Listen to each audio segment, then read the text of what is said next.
Selamat pagi, saudara yang diberkati di dalam Tuhan Yesus Kristus.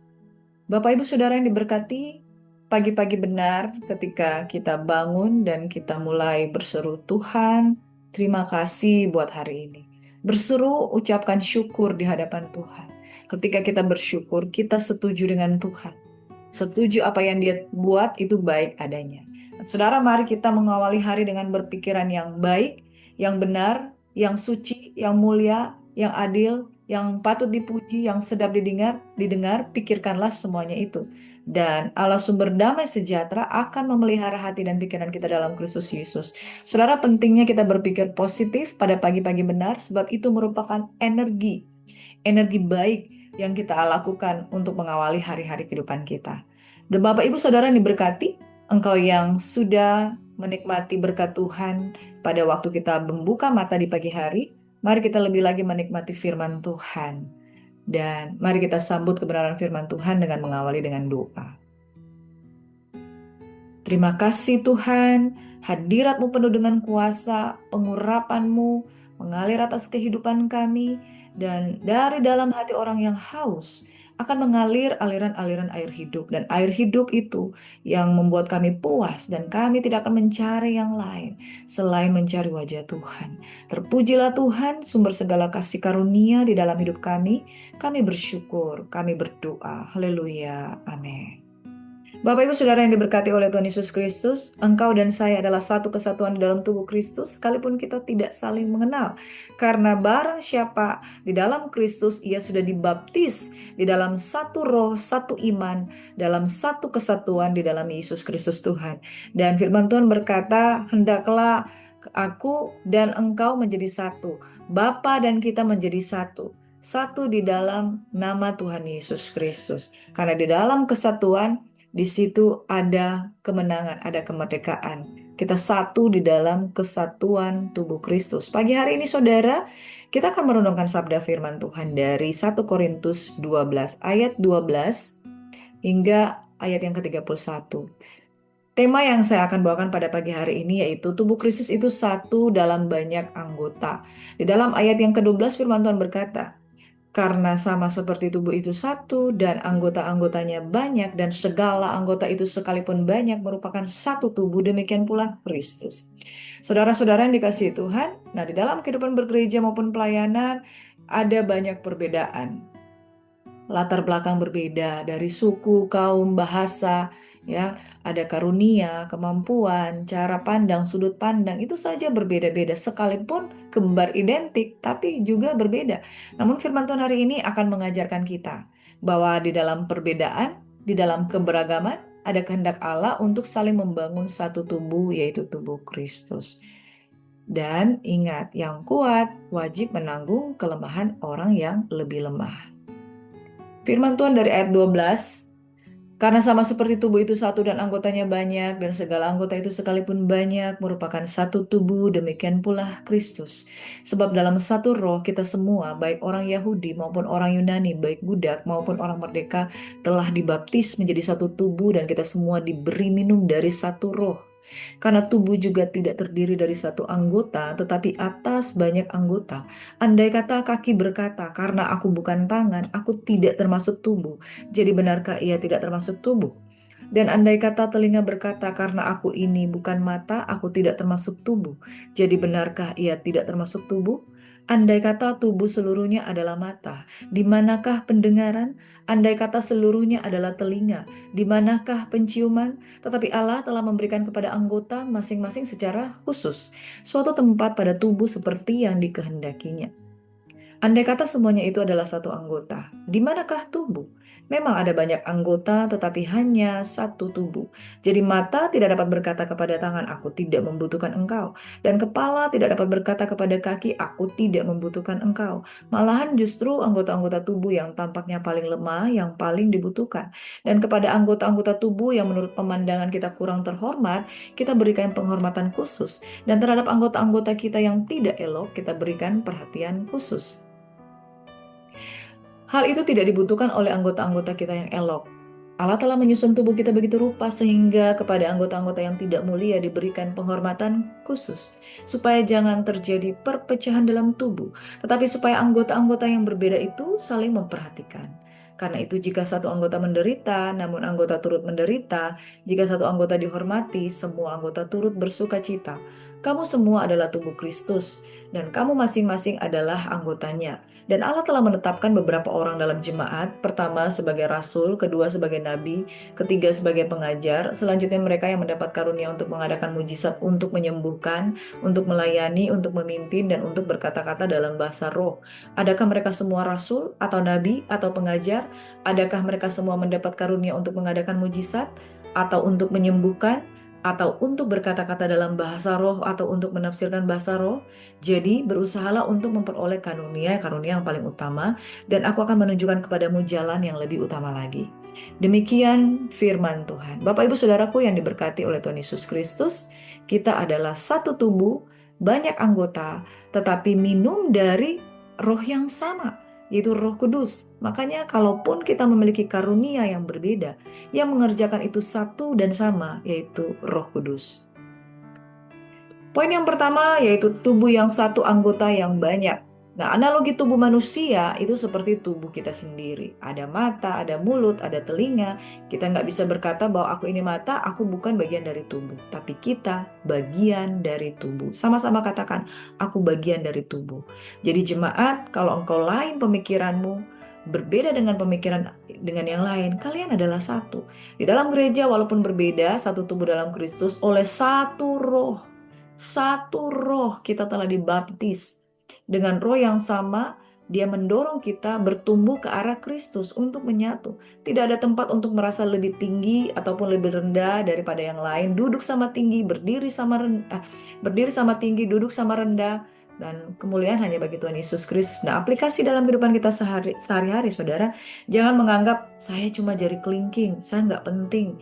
Saya cuma bagian ekor, tidak dipakai ya saudara. Jangan remehkan diri sendiri atau orang lain, karena apapun posisi kita itu unik, peranannya itu pasti ada. Saudara, kita punya 5 jari. Jari jempol paling besar, mungkin dia paling keren ya, atau jari telunjuk bisa nunjuk-nunjuk paling keren ya. Jari tengah, baru jari manis, jari kelingking nggak ada manfaatnya. Namun saudara, berkati oleh Tuhan Yesus Kristus, kita aja mau bikin begini, kita butuh jari kelingking ya. Dan untuk memegang, menggrip satu gelas, saudara. Kadang kita untuk skornya kita pakai kelingking, saudara. Jadi manfaat kalau jari itu cuma 4, saudara. Berbeda dengan jari itu 5. God is perfect. Dia sudah menciptakan kita sempurna. Jangan merasa bagian kita yang paling eh, minim ya pemanfaatannya. Kelingking, wah paling minim pemanfaatannya, itu nggak penting. Bulu-bulu aja, saudara. Bulu-bulu aja. Apa sih manfaatnya? Bulu-bulu itu merupakan eh, satu alat ya, satu tools dalam tubuh kita, bahkan untuk menetralisir kita untuk bisa menyelesaikan dengan temperatur yang ada. Dan bulu-bulu ini, saudara, untuk melindungi pori-pori kita. Karena tubuh manusia itu membutuhkan pori-pori. Karena tubuh manusia dengan pori-pori itu bisa mengeluarkan keringat ya. Dengan lubang atau pori-pori yang ada, dikasih Tuhan bulu. Dan itu manfaatnya ada, saudara. Mata kita, bagian yang mata ini. Apakah mata tidak penting? Saudara, mata itu penting sekali untuk melihat. Tapi dia sangat lemah. Makanya dia dilindungi dengan kelopak. Dan saudara, seperti saya sudah memakai kacamata karena mata itu jendela hati. Amin, saudara. Mata itu bisa dipakai untuk melihat segala sesuatu. Kalau kita nggak ada mata, kita tidak bisa melihat. Dan semuanya itu penting. Saya tidak usah menjabarkan satu persatu kepentingan dari tubuh kita. Saudara sendiri dapat merasakannya, bahwa setiap bagian penting. Ada bagian yang paling kecil, kuku saja, saudara. Coba saudara nggak punya kuku, saudara. Ya, saudara mau menggaruk pakai apa? Nah, saudara, itu semua ada fungsinya. Saudara mau mencengkram itu pakai kuku, saudara. Dalam Tuhan Yesus, kita semua bersaudara. Katakan, aku penting di hadapan Tuhan. Mereka penting di hadapan Tuhan. Tidak usah saling iri hati. Poin yang kedua, setiap anggota diperlukan. Bahwa tidak ada anggota yang tidak penting, Kaki bukan tangan, tapi dia penting. Telinga bukan mata, tapi dia punya peranan.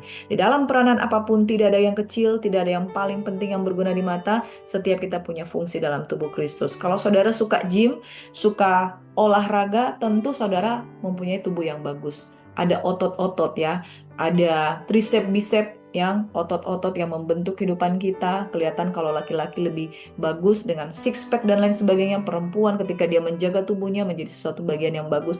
Tapi apakah hanya itu yang baik? Bagaimana dengan organ-organ bagian dalam, jantungnya yang ada di dalam, terlindungi di dalam kerangka tubuh kita, saudara? Dan bagian-bagian yang paling lemah itu dilindungi, tidak terlihat, tapi fungsinya. Saudara coba, saudara tidak punya jantung, tidak punya paru, tidak punya ginjal, tidak punya empedu, saudara tidak punya rangkah tubuh, akan melewat tubuh kita. Tidak ada yang kecil atau tidak berguna di mata Tuhan. Setiap bagian dari tubuh memiliki peranan. Poin yang ketiga, saudara, tidak ada yang boleh merasa lebih penting. Mata tidak bisa berkata kepada tangan, aku tidak butuh. Kalau satu anggota menderita, semua turut menderita. Satu anggota dihormati, semua turut bersuka cita. Contoh, saudara, kalau mata kita kecolok sesuatu, pasti kita akan teriak, bereaksi. Bahkan kalau kuku kita dicabut, pasti kita akan bereaksi. Kita dipanggil untuk solidaritas, kepedulian satu dengan yang lain. Kalau ada saudara kita disakiti, kita merasa sakit dan mari kita berempati. Tidak boleh ada persaingan atau iri hati dalam pelayanan, melainkan kasih dan empati. Nah, saudara, pada hari ini gereja kami, Gereja Betania ada di Tondano, akan melaksanakan pengobatan bakti sosial di Kelurahan Tolour. Kita tahu bahwa masyarakat di sekitaran Danau Tondano di Kelurahan Tolour itu mereka sedang menghadapi banjir ya, banjir akibat permukaan air dari danau itu naik dan banyak korban, mungkin harta mereka ada yang rusak, rumah mereka ada yang rusak, mungkin juga ada yang sakit, makanya ada kegiatan bakti sosial.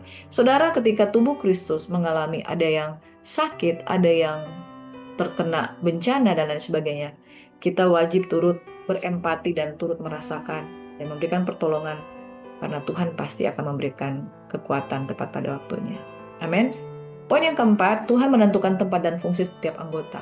Tuhan mengatur tubuh agar berfungsi sempurna. Ada rasul, nabi, guru, ada karunia mujizat, penyembuhan, penolong, pengatur, bahasa roh, semua adalah karunia Roh Kudus. Kita sudah belajar kemarin ya saudara.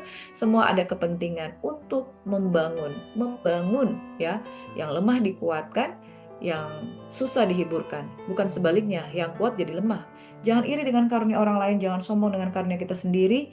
Tugas kita adalah mengembangkan karunia itu untuk pembangunan tubuh Kristus. Gunakan kekuatan hikmatmu untuk menasehati, bukan untuk menjatuhkan. Amin. Kita kemarin sudah belajar bahwa karunia itu harus dipakai untuk melayani. Maka di dalam kesatuan tubuh Kristus ada karunia-karunia berbicara melayani, itu gunakan untuk membangun. Amin. Yang terakhir, keunggulan jalan kasih, jadi kejarlah karunia yang paling utama dan aku akan menunjukkan jalan yang lebih utama lagi. Kita akan merenungkan nanti tentang 1 Korintus 13, yaitu tentang kasih, yang akan dijelaskan dalam pasal 13. Kasih adalah pondasi dari semua karunia dan pelayanan. Tanpa kasih, semua yang telah kita kerjakan menjadi sia-sia. Kolose 3 ayat 14, kasih adalah tali pengikat yang mempersatukan dan menyempurnakan. Tidak mungkin akan terjadi kesatuan tubuh Kristus kalau kita tidak dibungkus oleh kasih, tidak diikat oleh tali pinggang kasih dari Tuhan. Pada akhirnya gereja adalah satu tubuh Kristus. Kita itu adalah bagian dari anggotanya. Doa Yesus di dalam Yohanes 17 yaitu supaya Bapa dan kita menjadi satu di dalam nama Tuhan. Tidak ada yang bisa berjalan sendiri, tidak ada yang boleh ditinggalkan, tapi mari hidup dalam kesatuan, saling respect, saling menghormati, saling menghargai, dan karunia itu jangan kubur, tapi gunakan untuk pelayanan. Kasih sebagai landasan. 1 Korintus 12 ayat 27, kamu semua adalah tubuh Kristus dan kamu masing-masing adalah anggotanya. Demikian firman Tuhan, Bapak Ibu Saudara, kita sudah dibaptis dalam satu baptisan, kita sudah minum dari satu roh, yaitu roh yang sama, Roh Kudus. Kiranya kita menjadi satu pemikiran dengan kepala. Tuhan akan kembali datang ke dunia ini untuk meletakkan kepalanya di atas tubuhnya. Jangan sampai tubuhnya terpecah-pecah, tangan ada di sana, kaki ada di sana, jantung ada di sana, tidak menyatu. Kita semua akan dipersatukan di dalam roh. Makanya saudara, lembutkan hatimu. Biarlah engkau tidak lalai untuk mendengarkan firman Tuhan yang berkuasa, baik untuk menyelamatkan jiwamu, namun juga untuk mendidik seseorang, memperbaiki kelakuan, menegur orang, membawa kita melakukan kebenaran. Bapak Ibu Saudaraku yang diberkati, bukankah roti yang terpecah adalah kesatuan dengan tubuh Kristus? Bukankah anggur yang tercurah adalah persekutuan dengan darah Kristus? Oleh sebab itu, mari kita dapat menikmati roti dan anggur dengan cara yang berkenan. Dalam arti saudara, hormati pengorbanan Tuhan. Kita nggak hidup egois, kita hidup toleran satu dengan yang lain, solidaritas, saling berempati, tidak merasa istimewa sendiri, tapi menggunakan kuasa kasih karunia daripada Tuhan untuk saling merangkul, saling membangun, saling menguatkan. Saudara, pada akhirnya kasih mempersatukan kita. Bapak Ibu Saudara yang kalau memiliki pokok-pokok doa untuk kami doakan, boleh kirim ke room chat, boleh kirim juga ke WhatsApp, boleh kirim, kita juga ada grup yang saudara boleh join untuk mencurahkan segala isi hati di hadapan Tuhan. Kadang-kadang kami mendapatkan telepon atau chatting dari teman-teman yang lain untuk meminta didoakan, dan kami melakukannya itu men-follow up, dan ada murid-murid yang secara online juga kami muridkan. Oleh sebab itu saudara, mari kita saling menolong, saling membantu, saling meringankan beban yang ada, saling mendoakan. Tuhan memberkati. Tuhan kiranya memberkati dan melindungi engkau. Tuhan menyinari engkau dengan wajahnya, memberikan engkau kasih karunia. Mari jemaat Tuhan yang sedang memiliki beban pergumulan, angkat tanganmu, angkat hatimu di hadapan Tuhan. Katakan, aku adalah bagian dari tubuh Kristus. Tidak ada seorang pun yang merasa lebih lemah daripada yang lain, tapi diberkatilah orang yang datang dalam nama Tuhan. Kita sudah minum dari air minum yang sama, dari satu roh yang sama. Oleh sebab itu kita tidak keluar dari jalur dan jalannya Tuhan. Diberkatilah yang sedang sakit agar engkau sembuh dalam iman, dalam pertolongan Tuhan. Kami berdoa secara khusus untuk Pak Willy, kiranya diperdamaikan dengan anak dan istri, diperdamaikan dengan keluarga, dan segala beban-beban masa lalu dibebaskan, dilepaskan. Engkau menjadi pria yang takut akan Tuhan, dibaharui dengan iman, sehingga engkau menjadi lebih daripada pemenang. Tuhan kiranya memberkati bagi semua yang sedang mengalami pergumulan. Katakan, aku bebas, aku pulih, aku dikuatkan, aku dihiburkan dalam nama Yesus. Ada saudara-saudaraku yang bertolong-tolongan menanggung beban, demikianlah kamu memenuhi hukum Kristus. Tuhan kiranya memberkati dan melindungi engkau. Tuhan menyinari engkau dengan wajahnya, memberikan engkau kasih karunia. Tuhan perhadapkan wajahnya kepadamu dan memberikan engkau damai sejahtera. Keluar masukmu ditunggui dan dijagai, diberkati oleh Tuhan. Semua yang percaya dipulihkan, disembuhkan, bersemangat menghadapi hari-hari kehidupan kita. Dibebaskan dari kutuk, dibebaskan dari hutang, dibebaskan dari sakit penyakit, dipulihkan untuk memulihkan, diberkati untuk memberkati. Percaya sungguh dengan iman, apa saja yang kau perbuat dibuat Tuhan berhasil dan beruntung, sebab doa orang benar bila dengan yakin didoakan sangat besar kuasanya. Terpujilah Tuhan. Semua yang percaya diberkati Tuhan. Sama-sama katakan haleluya. Amin. Shalom umat Tuhan, selamat beraktivitas. God bless you. Tuhan memberkati.